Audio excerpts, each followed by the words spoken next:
Today, we will walk through how to change the CPU and memory specifications for a GaussDB instance.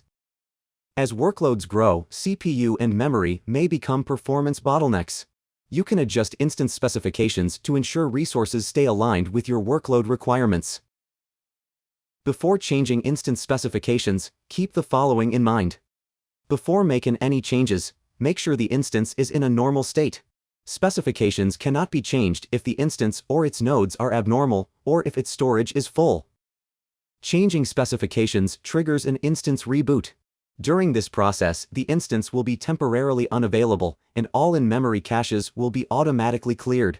To minimize service disruptions and protect critical workloads, schedule this operation during off-peak hours.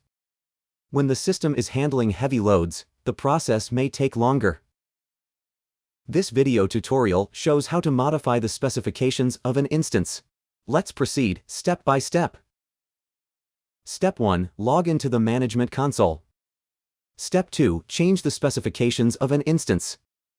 Step 3. Verify the result.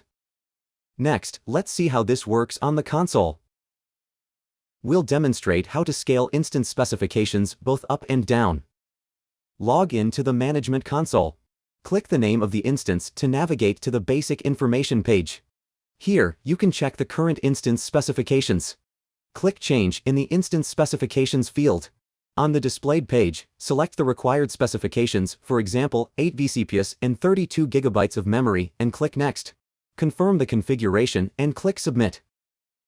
The instance status will change to Changing Specifications. Once the status returns to Available, the change is complete.